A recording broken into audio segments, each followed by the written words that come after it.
Bismillahirrahmanirrahim. Alhamdulillahirabbil alamin. Wassalatu wassalamu ala asyrafil anbiya wal mursalin sayyidina wa maulana Muhammadin wa ala alihi wa sahbihi ajma'in. Subhanaka la ilma lana illa ma 'allamtana innaka antal alimul hakim. Qala al-mu'allif rahimahullahu ta'ala wa nafa'ana bihi wa bi'ulumihi fid dharain amin. Tsumma qala. Halaman 63 bermula.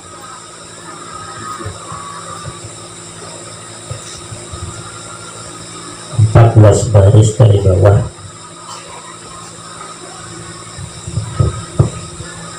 Bermula hukum orang yang senantiasa berhadas. Apakah itu salasil baul atau istihadah? Istihadah itu khususan bagi perempuan. Itu namanya senantiasa berhadas, kemana-mana membawa hadas. Pada barang yang harus, yang boleh dikerjakan daripada sembahyang, seperti hukum orang yang tahu tayamum jua dengan tiada berlainan. Sama. Apa hukum tayamum? Ketiadaan air. Begitu juga hukum yang selalu senantiasa berhadas. Mana dia ngambil wudhunya harus sudah yakin masuk waktu. Itu hukum. Apabila mau sembahyang zuhur, orang yang senantiasa berhadas ini sudah dia meyakini waktu zuhur itu masuk. Yang kedua, dia harus mualat dari satu rukun wudhu ke wudhu lain, dan mualat dari wudhu kepada sholat. Mualat itu terus menerus, tidak ada jeda waktu, walaupun hanya dengan sepatah kata. Dia berwudhu, basuh muka, habis banyu tolong ambilkan banyu, itu sudah ada mualat namanya. Jadi harus terus dia. Habis wudhu tuh langsung sembahyang, dan boleh kepanjiran, maka tidak sah dia wudhunya tadi, tidak dianggap ada. Kenapa? Karena untuk meminimalisir daripada hadas yang keluar itu. Dia kan sebelum berwudhu itu dibersihkan dulu semua, atau kalau memang bapak pempes diganti pempesnya. Nah, kalau memang bepopok yang pengamihan ganti dulu. Dah ganti, bersihkan semuanya, diistinjakan dulu, baru dia berwudu. Secepatnya dia sembahyang supaya tidak terkumpul hadas yang ada keluar terus menerus itu. Kemudian juga hukumnya satu kali wudu, satu untuk sembahyang. Uang yang wajib, dan boleh sembahyang sunnah selama antara wajib yang sunnah itu tidak ada jeda waktu. Assalamualaikum, bang, kita lagi di sembahyang sunnah kita. Dan boleh berdoa pun tidak bisa dia, karena doa itu dianggap jeda waktu dia. Jadi orang yang selasil baul ini memang dituntut kehati-hatian. Maka syukurlah kita nih yang salim nih. Salim itu selamat daripada penyakit yang menyebabkan dia berat untuk mengerjakan ibadah. Gak usahlah salasil baul. Sakit itu hotnya berat ibadah. Sakit itu hotnya aneh, apalagi salasil baul. Yang banyak pakai sembahyang tuh model-model kayak itu kena salasil baul tadi. Kita minta jauhkan daripada Allah. Jadi hukumnya tidak ada lain dengan tayamum tadi, sama semuanya.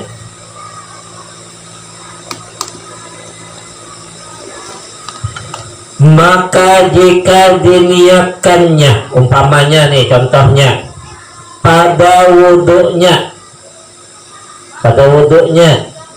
berwudhunya umpama mengharuskan fardu sembahyang, umpama nawaitul wudu'a listibahatis salati, itu fardu sembahyang nih, atau tawaf, nawaitul wudu'a listibahatit tawafi, niscaya haruslah, bolehlah dikerjakannya akan dia itu sembahyang atau tawaf dengan wudhunya itu gimana yang boleh itu. Dia niatnya listibahati sholah, sembahyang tukang yang boleh, atau listibahati tawafi, tawaf tukang yang boleh, dia yang lain tidak boleh itu.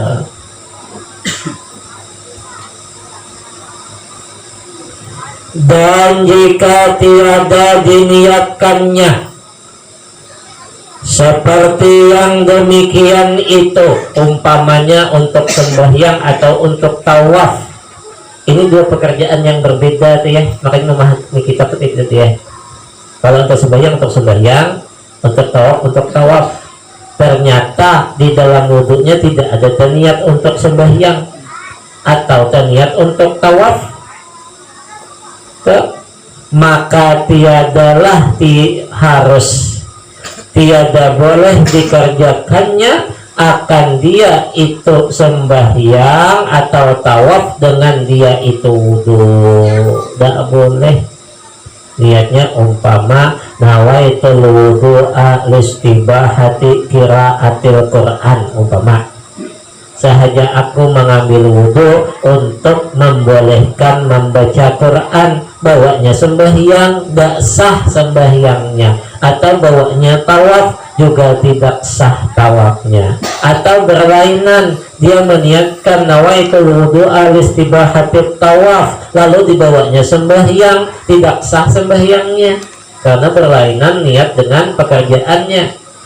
Itu berlainan, tidak boleh dia harus seimbang, sama.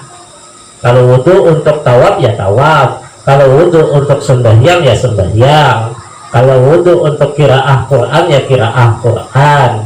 Ini bagaimana bagi yang senantiasa berhadas.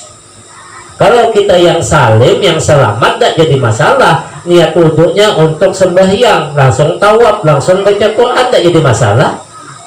Tidak ada deh. Hendak 10 kali ke sembahyang, hendak berapa puluh rakaat, 1 kali wudhu, silakan 100 rakaat kah. Taraweh itu 23 rakaat, 20 taraweh, 3 witir, sekali wudhu, tidak jadi masalah. Atau hendak sampai ke subuh sekalipun, jadi wali deh. 5 waktu wudhunya cuma sekali, itu memang wali ada guringan berarti ya. Itu asli walinya tuh. Yang penting tidak batal. Boleh ada bapak, tidak masalah. Bisakah wudhu isya sampai ke subuh? Bisa. Caranya bagaimana? Caranya sembahyang subuh jam 3, sembahyang isya jam 3. Cepat caranya, goreng dulu lah. Jadi jam 3 menjelang subuh sembahyang isya masih ada waktu, ada sembahyang isya, ada gorengan lagi langsung ke subuh. Itu bisa pulang melambatkan.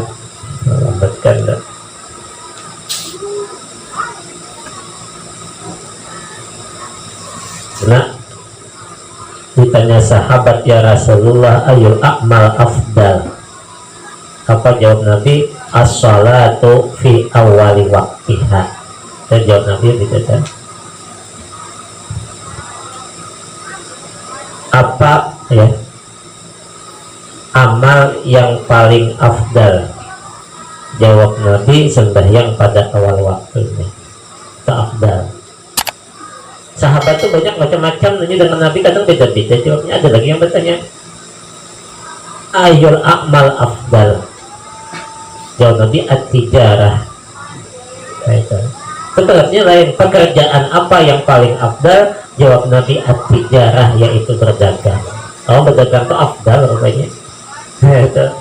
Kenapa berdagang itu afdal? Ya, itu dan itu dikarenakan kalau ketidakhati-hatiannya di dalam berdagang itu, maka memudahkan seseorang jatuh kepada pekerjaan riba.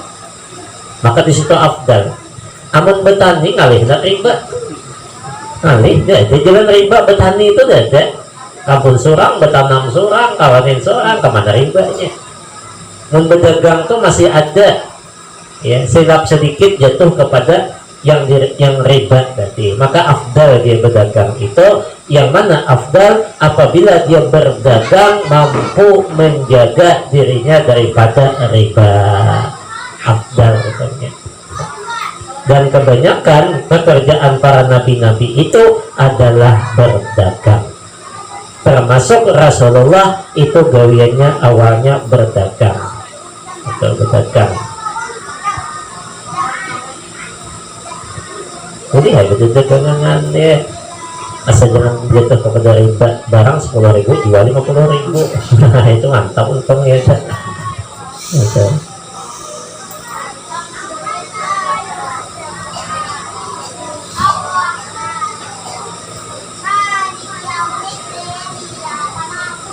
Bermula,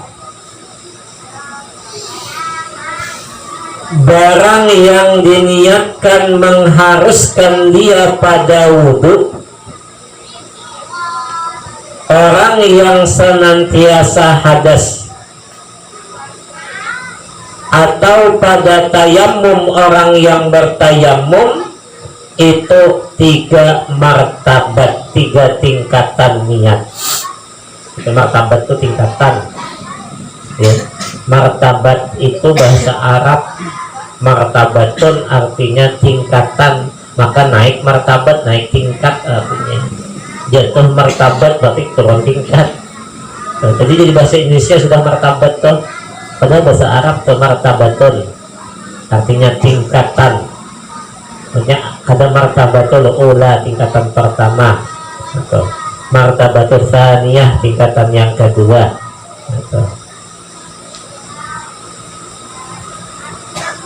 Rupanya niat ya, niat orang yang dalam keadaan senantiasa berhadas itu kan niatnya sahaja aku berwudu untuk mengharuskan. Bahasa mengharuskan itu ada 3 tujuan. Ada 3 tingkatannya di situ.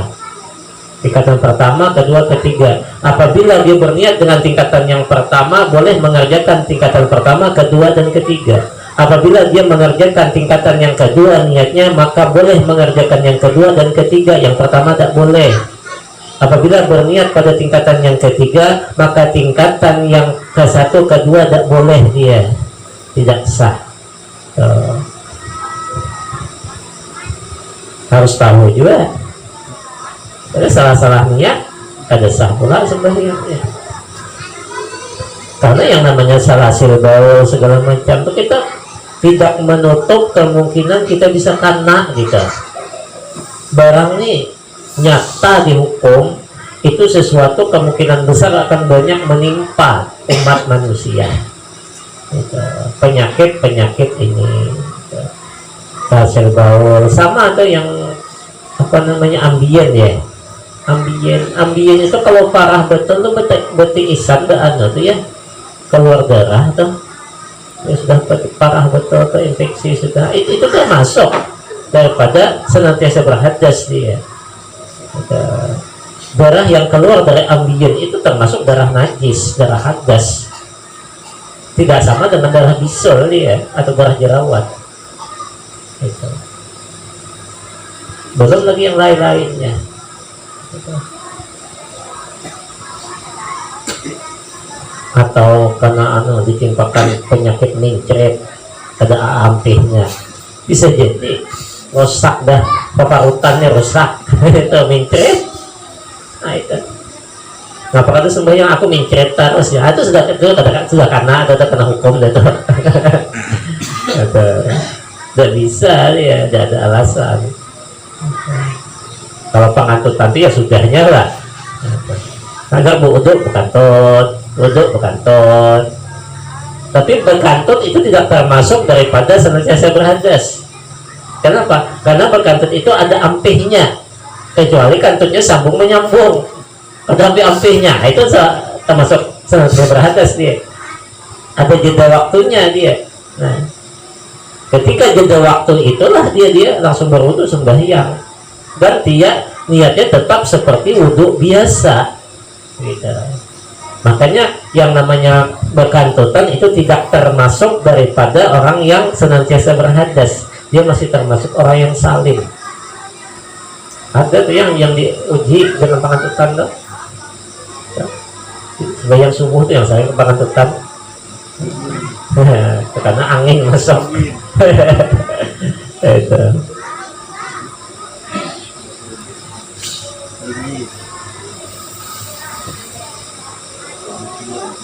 Sama orang yang usus buntu yang sudah parah, ditatak, dikeluarkan di jalan lain, itu kan kemana-mana tuh bawa kantong dia. Ini termasuk daripada senantiasa berhadas, karena tidak mungkin membersihkan sebesar-bersihnya yang keluar itu. Makanya dia di luar daripada kendali. Ada yang sudah seperti itu.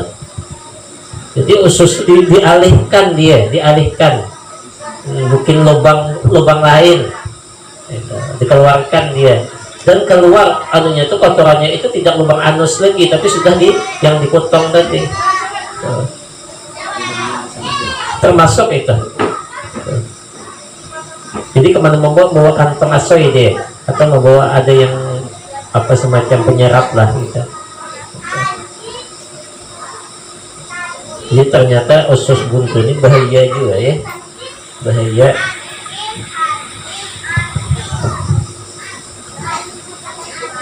Martabat yang kedua, yang pertama namanya fardu ain. Martabat yang pertama itu mengambil wudhunya, istibahahnya itu untuk menunaikan fardu ain. Kita umpama listibahati shalah, dan salat yang dituju adalah salat yang fardu, atau listibahati tawaf, yang dituju adalah tawaf yang fardu, atau tawaf maupun sunnah tetap wajib wudhu ya. Itu namanya fardu ain, yang dituju adalah ibadah fardu ain. Itu satu. Dan martabat yang kedua, sembahyang dengan itlak, sembahyang mutlak, atau sembahyang sunat. Atau sembahyang mutlak. Sembahyang mutlak itu ya sunat.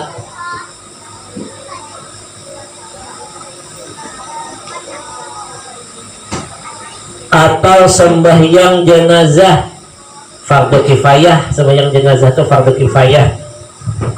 Jadi nanti dia berniat, nawaitul wudu al-istibahati sholatil janazati fardan lillahi ta'ala. Saja aku berwudu untuk membolehkan sembahyang jenazah wajib karena Allah Ta'ala. Itu martabat yang kedua. Dan martabat yang ketiga, niatnya umpama untuk menyentuh mushaf, berniat dia dalam wudhunya itu, atau untuk membaca Quran, atau untuk sujud tilawah, atau untuk sujud syukur, wudhu dia, atau untuk berhenti di dalam masjid. Di dalam masjid, ampih di dalam masjid, berniat dia untuk berwudhu, bisa juga dia. Akhirnya bagusnya memang kalau masuk ke masjid kemana tahu, walaupun tidak sembahyang di dalamnya, dalam keadaan suci lah, dalam keadaan berwudhu. Bagus lagi ya. Memang kita memang tidak tergawi saat ini, memang jujur aja lah tidak pernah mengerjakan, karena memang itu belum masyhur di kalangan kita, masih awam sunnah wudhu, sembahyang sunnah wudhu. Itu ada dalam kitab-kitab luar biasa keabdalannya. lebih besar, lebih afdal daripada sholat tahiyatul masjid. Gitu. Jadi sembahyang sunnah wudhu, habis wudhu langsung sembahyang sunnah sebelum kering daripada anggota basuhan wudhu itu tadi dengan air wudhu. Gitu. Karena menjadi kebimbangan kita adalah ketika berwudhu langsung kita masuk masjid langsung, nah itu bimbang apakah sunat tahiyatul masjid atau sunnah wudhu, itu kan, itu kebimbangan kita. Apabila berlaku dua perkara yang sunnah, maka boleh dikerjakan keduanya, boleh tidak cuma dikerjakan salah satunya. Itu apabila yang sunnah boleh ditinggalkan salah satunya. Artinya ya ketika kita salat sunnah wudhu tidak menghalangi lagi daripada sholat sunnah tahiyatul masjid. Yang penting setelah sunat wudhu itu tidak ada berdiam atau berduduk baru tak bangkit tahiyatul masjid, langsung assalamualaikum langsung tahiyatul masjid. Ada yang mengatakan seperti itu. Ada yang lebih bagus itu ya dipilih salah satu daripada keduanya. Beda dengan yang sunnah dengan yang wajib. Apabila ya bertemu antara sunnah yang wajib, maka yang wajib lebih didahulukan, yang sunnah dikebelakangkan. Gitu. Apabila bertemu dua yang fardu, sama-sama fardu ain, itu tidak jadi masalah. Apabila bertemu antara fardu dan ain dan fardu kifayah, maka menurut usul fikih yang didahulukan adalah fardu kifayah baru fardu ain. Itu menurut usul fikih. Jadi fardu kifayah yang dijauhi baru fardu ain. Kita kebanyakan balik ke fardu ain dulu fardu kifayah. Nah, kemana contoh kasus umpama menyembahyangkan orang yang meninggal, mayitnya sudah bertungguan di situ, jemaahnya sudah full, masuk waktu sembahyang. Menurut keafdalan ibadah, sembahyangkan dulu mayit baru sembahyang berjamaah, baru sembahyang umpama zuhur berjamaah. Sekalipun waktu zuhur sudah masuk, syaratnya mayit sudah bertungguan di situ, sudah ada di hadapan situ, sudah ada di dalam masjid kan. Tapi kalau mayitnya belum ada, ya jemaah zuhur dulu lah. Mayitnya belum ada, butuh tungguan pula. Itu keafdalan seperti itu. Jadi fardu kifayah lebih didahulukan. Kenapa? Untuk menjaga dalam hitungan menit kita tidak tahu apa yang terjadi bagi yang meninggal itu. Jangan-jangan membawa aib, bertanisan anunya. Nah itu sudah jadi aib, mengotori masjid yang ianya. Kebanyakan kita kadang-kadang selesaikan yang wajib ain baru fardu kifayah, sedangkan mayit lawas bertungguan di situ. Nah itu.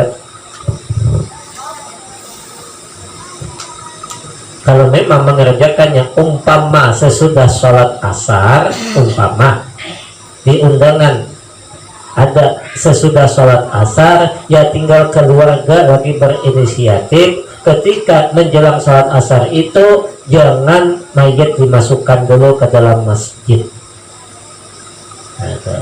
Jangan dulu dimasukkan. Terserah ya di luar di mana mah Anda. Kalau dimasukkan pas tadi sembahyang kecium bau apa? Ada tahu lah namanya orang meninggal. Nah itu sudah jadi aib tuh, barang sambutan gitu. Apabila sudah selesai orang sembahyang asar, baru dimasukkan ke hadapan langsung. Itu aturan saja. Tapi tidak jadi masalah kalau bisa dijaga, ya tidak masalah. Bukan suatu keharaman, bukan. Hanya sebuah keafdalan saja. Sama tuh, apabila sembahyang Jumat ada mayit, maka didahulukan sembahyang mayit baru sembahyang Jumat. Didahulukan, dia tetap didahulukan sembahyang mayit baru sembahyang Jumat. Ada sebagian masjid kalau pas Jumat sembahyang Jumat dulu baru sembahyang mayit. Kasihan mayit dengar khutbah dia. Mayit dengar khutbah. Kalau sudah disembahyangkan itu selesai. Patut kifayah, anda kayak lagi ke mana? Di luar daripada jemaah itu. Nanti ada masalah itu dibahas, masalah mayit itu banyak, nanti dia perlu ya perubahan lah bagi kita. Sebenarnya kita yang tahu lah.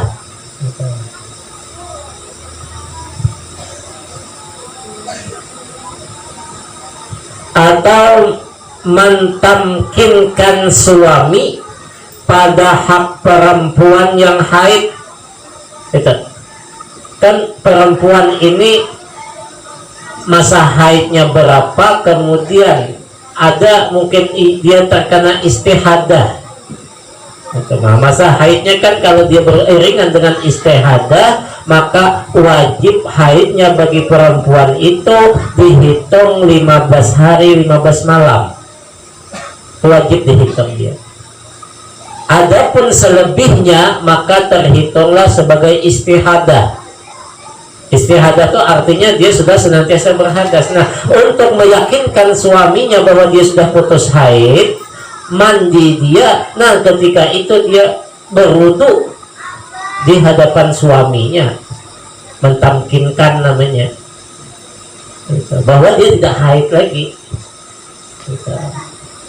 Karena kadang sama antara haid dengan istihadah ini kan sama, hanya perhitungan waktunya saja. Walaupun darah yang keluar itu sama-sama seperti itu bentuknya, beda-beda. Cuman apabila lebih daripada 15 hari itu sudah istihadah, sekalipun bentuknya seperti darah haid. Dia mandi, itu mandi bersuci daripada haid. Niatnya juga lil haid, lil hadasil haid. Artinya dia tidak ada hubungan lagi dengan hadas haid. Adapun nanti setelah dia keluar darah, itu adalah darah baru dengan darah hukum istihadah. Tidak ada lagi darah hubungan dengan haid. Boleh, hubungan badan tidak jadi masalah, tidak diharamkan. Hubungan suami istri tidak diharamkan dalam keadaan istihadah. Dia wajib sembahyang, wajib seperti perilaku seperti biasa. Nah, untuk mentamkinkan itu sunnah bagi dia berwudu. Berwudu dia. Itu namanya mentamkinkan. Ya, dia yang haid sebulanan. Di mana datang ya? Kalau ngerti. 15 hari cuma dia, 15 hari 15 malam. Sisanya itu ya udah ada lagi. Karena masa suci terhitung 1 bulan itu paling minimal, paling sedikit adalah 15 hari 15 malam paling sedikit. Nah, itu namanya tamkin dalam kitab. Itu termasuk daripada martabat yang ketiga.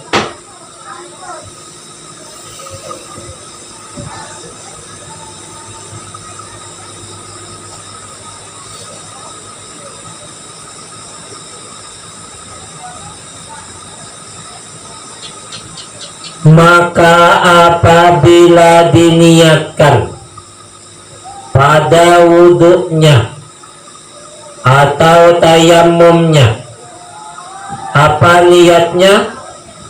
Mengharuskan, membolehkan martabat yang pertama, tingkatan yang pertama untuk yang fardu ain, umpama sembahyang tadi, sembahyang zuhur kah, asar kah, segala macam fardu ain. Dia itu niatnya tuh, niat wuduknya niscaya haruslah, bolehlah dikerjakannya dengan wuduknya itu, wuduk dengan niat martabat pertama tadi, atau tayamumnya yang martabat pertama itu, serta martabat yang pertama akan sekalian martabat kedua dan yang ketiga, boleh dia.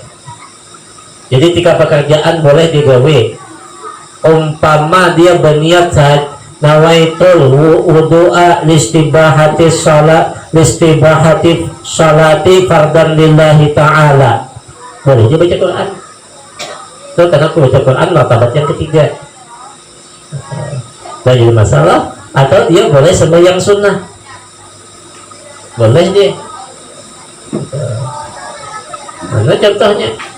Dia masuk waktu baru untuk sembahyang zuhur, habis zuhur kita sembahyang sunnah, dan jadi masalah dia. Selama satu sembahyang ke sembahyang lainnya itu tidak jeda waktu atau mualat, terus menerus dia.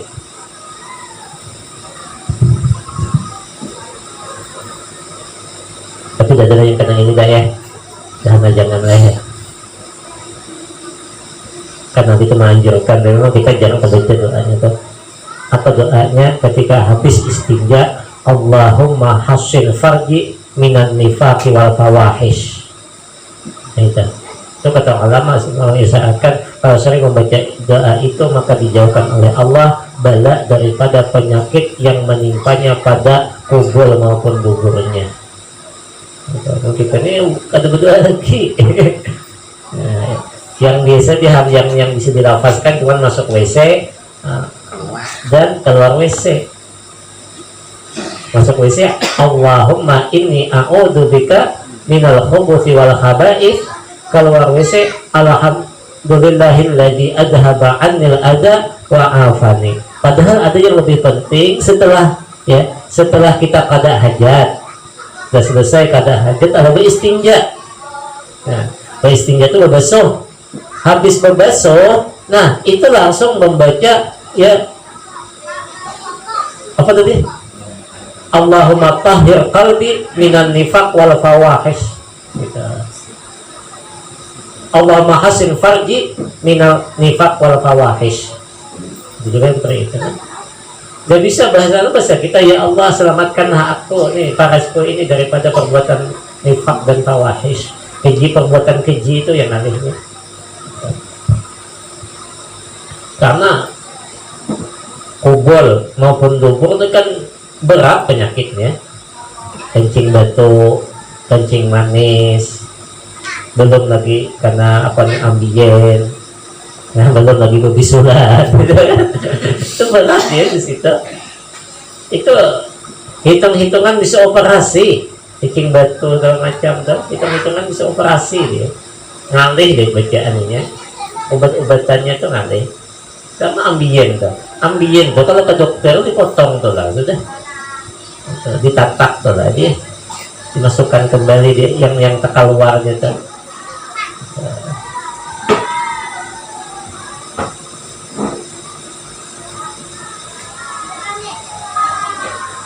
Itu penyakit seperti itu memang faktor makanan, faktor makanan kita. Alhamdulillah makanan kita sekarang ini banyak kimia-kimianya tuh, banyak kimia tuh akhirnya rusak, usus rusak, semuanya yang dilaluinya tuh rusak.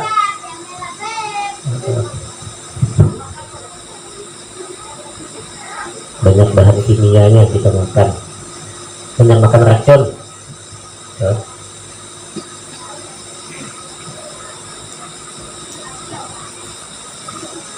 Dan jika diniatkannya mengharuskan, membolehkan sesuatu daripada martabat yang kedua, harus boleh dikerjakannya sertanya akan sekalian yang pada martabat yang ketiga, dan tiada boleh dikerjakan dia akan martabat yang pertama. Apabila berniat yang kedua, maka boleh dikerjakan yang kedua serta yang ketiga, dan tidak boleh mengerjakan yang pertama dan yang fardu ain. Nah, aturannya seperti itu.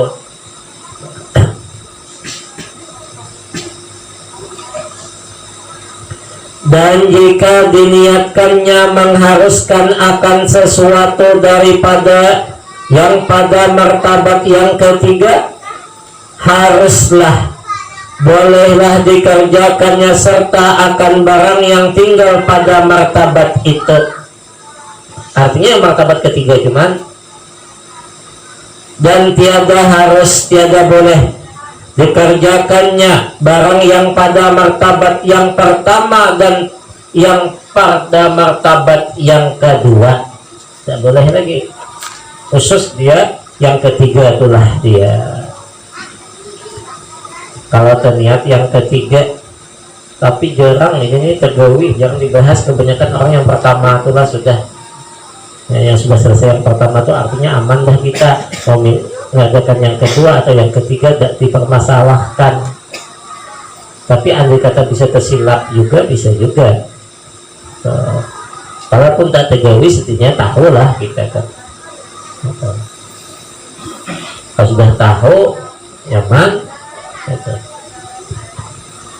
Makanya khatam belajar kitab Sabilal nih, ya, hatam ya gitu terus jadi alim gitu dosa banyak kitab kan ya kata perlu belum ngaji selamarian kan ada kitab hatamkan sabila nih alim tuh lah sudah tapi bukan hatam biasa aja diamalkan ya itu banyak dah hatamkan kitab sabila makanya khatam masalah fikih ini di atas i'anah lagi kalau kamu baca dulu i'anah Fathul Mu'in syarahnya i'anah gitu kan. Cuman beda di bahasa cuman kalau Fathul Mu'in itu bahasa Arab kalau ini bahasa Indonesia bahasa Melayu gitu.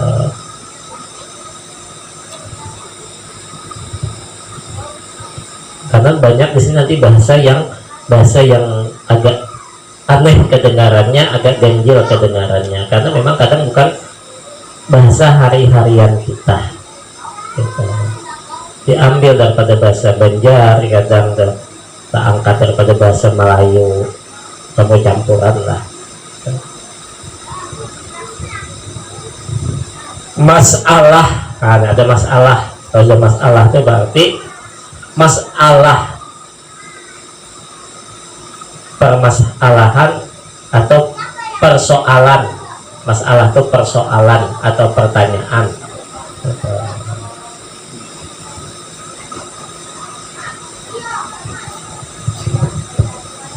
jikalau syak itu ragu-ragu syak dia ragu-ragu seseorang kemudian daripada mengambil wudhu sudah selesai habis wudhu ragu tuh apa dia ragu akan hadas akunnya sudah selesai wudhu ragu dia akunnya masih berhadas kan ada kamu sudah ambil wudhu kadang bisa kayak itu kan ragu kita apakah berhadas atau tidak nah contoh berhadas sama ragu ketika habis selesai daripada wudhu lalu aku tadi bersumuh kah ada kah bisa kejadian seperti itu maka hati-hati dalam wudhu itu ada satu syaitan yang ditugaskan untuk ya orang berwudhu menggagalkan orang berwudhu menggoda orang berwudhu nama syaitannya Walhan dia parkirannya di tempat wudhu lah dia tempat duduknya tak mau kalah lain dah dia. Bagaimana cara walhan itu menggoda bagaimana wudhu kita itu tidak sempurna banyak berlebihan membasuhnya di anggota tidak sempurna karena timbul pemikiran sambil berwudhu toh itu walhan berarti ada setan itu setan itu macam-macam yang khusus mudah sembahyang di masjid Tupang tempat wudhunya kata kalau lain tidak dia dia nama syaitan kan macam-macam loh macam-macam ada dalam kitab loh.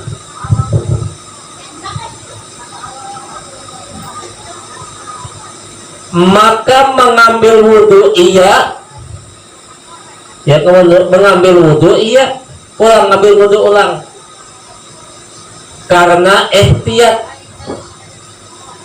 ihtiyat itu kehati-hatian atau cuma hati-hati berwudhu ulang dia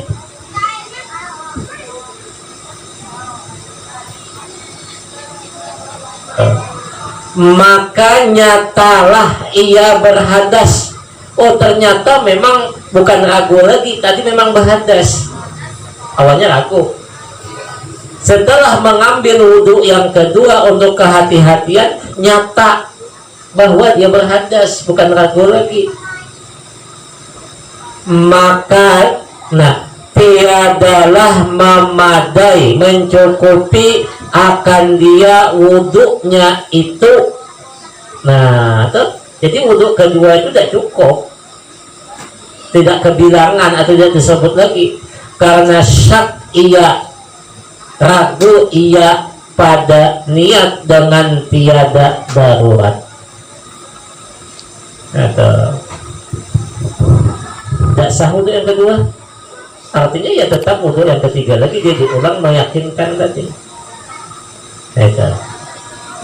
di mana letak tidak sahnya karena dia berwudhu di dalam keraguan-raguan tadi wudhu pertama Selesai berwudu pertama, timbul dalam hatinya keraguan-raguan, aku ini berhadas apa tidak. Lalu wudu lagi, sedangkan wudu kedua jaya ini masih dalam keadaan ragu, artinya ragu, apakah saya berhadas atau tidak. Maka kalau supaya sah itu bagaimana?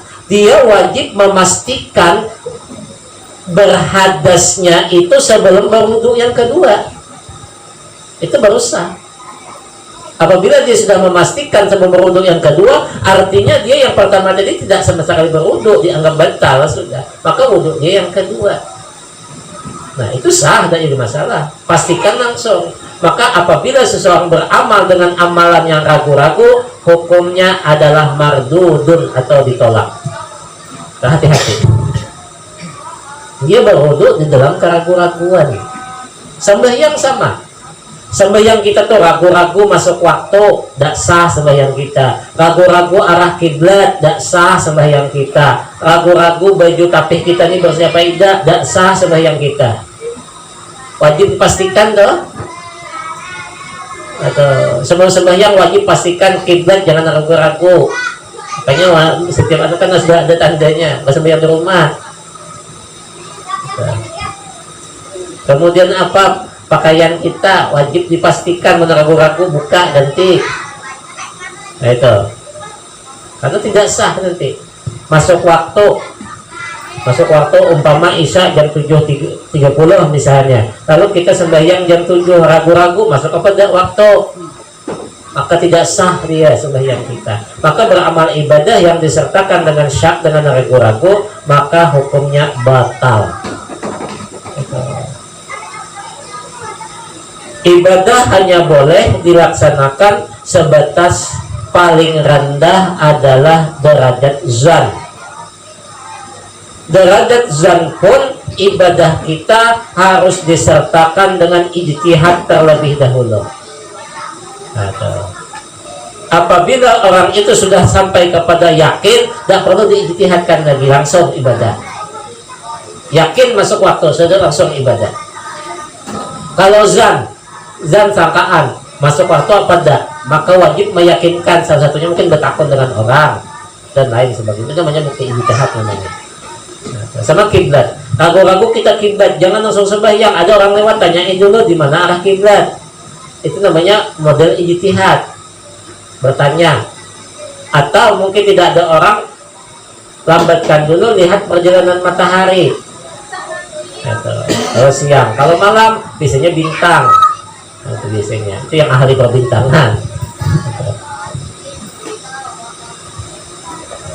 Ini banyak terjadi model gini nih, yang beribadah ragu tuh banyak. Ini masalah wudhu baru itu.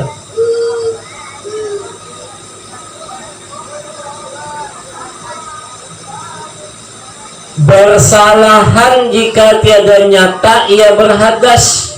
Artinya sebaliknya, dia wudhu yang pertama, habis selesai wudhu ragu-ragu berhadas atau tidak, kemudian ihtiyat dia dengan mengambil wudhu yang kedua. Ternyata setelah wudhu kedua dia ingat-ingat sama sekali tidak ada berhadas. Nah ketika itu jadi masalah, karena dia mampu meyakinkan bahwa dia tidak berhadas. Itu sudah jadi masalah dia. Itu cukuplah, tadi cuman ragu, cuman mungkin setan yang meragukan dia kan. Setelah wudhu kedua diingat-ingatnya terus, rasanya bekantut tidak ada, yang lain-lain yang bertakun wudhu tidak ada. Nah ketika itu tidak batal wudhunya, sah saja wudhunya, tapi dengan syarat nyata dia meyakini bahwa memang dia tidak berhadas. Kenapa? Karena darurat. Nah, karena darurat, itu namanya darurah namanya.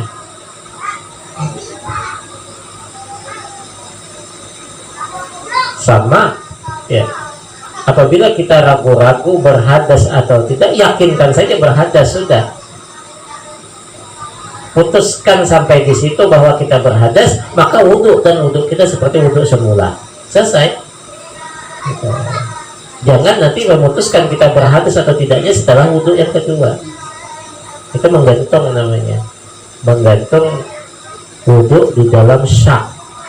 Amal ibadah syak tadi ditolak semuanya. Tidak boleh beramal ibadah syak ragu-ragu.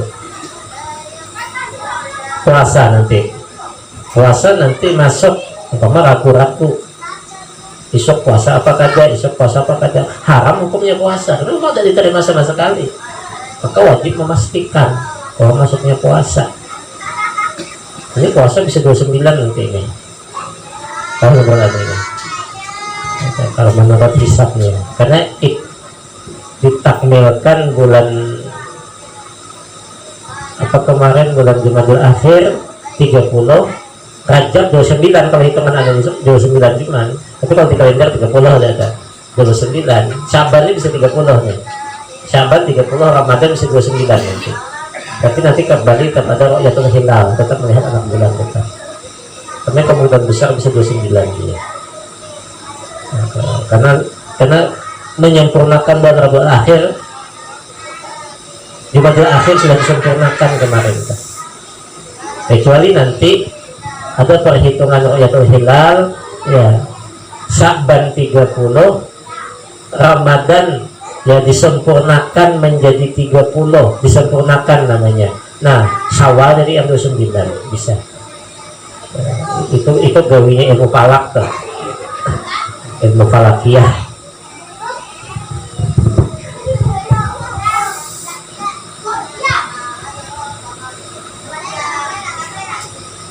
Kalau kita ya tidak bersibuk lah dengan berita segala macam, besok puasaan jangan lain lah ya, empat pemerintah aja cukup. Jangan pemerintah hari rayaan kita sungguh ada banyak kisah ada, jangan lain puasa yang pemerintah puasaan, hari rayaan sudah ada.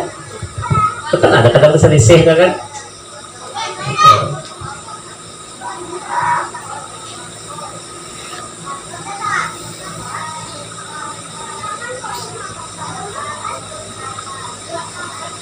Pertanyaan malaikat, nggak apa-apa puasa aku 4 pemerintah selesai gitu. Ada malaikat ada. Atau kalau banyak ini itu. Dan kalau ada dia lagi aku 4. Dan terus 4 kan hanya 4 ke orang berkumpul 4 tanang di bang deh. Ati Allah wa ati Rasul wa ulil amri minkum, selesai.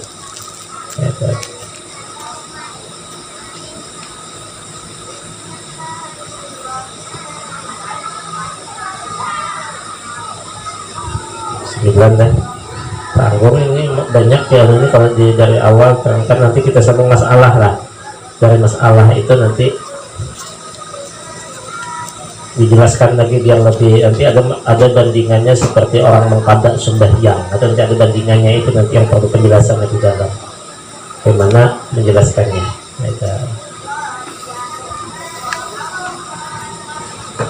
Akan datang kita sambung masalah. Amin amin ya Allah rabbal alamin. Bismillahirrahmanirrahim. Alhamdulillahi rabbil alamin. Wassalatu wassalamu ala asyrafil anbiya mursalin wa ala alihi wa sahbihi ajma'in. Allahumma ja'alna wa ahlana wa awladana wa talamidana min ahli al-ilmi wa ahli taqwa wa khair wa ahli al-Qur'an, wa la taj'alna wa iyyahum min ahli al-ma'asi wa su'i wa jahli wa dhair. Allahumma ja'alna wa iyyahum salihin bari'in mukhlisin muta'in mutakhallaqina bi akhlaqi sayyidil mursalin. Aftah lana wa alaihim futuhal arifin wa fahman nabiyyin hafzan musallim wa ilmal malaikatil muqarrabin. Allahumma inna na'udzubika min ilmin la yanfa' min qalbin la yasha'u min nafsin la tashfa' min da'watin la yustajabu laha. Rabbana atina fid dunya hasanah wa fil akhirati hasanah wa qina azabannar. Wa sallallahu ala alihi wa sahbihi walhamdulillahi rabbil alamin.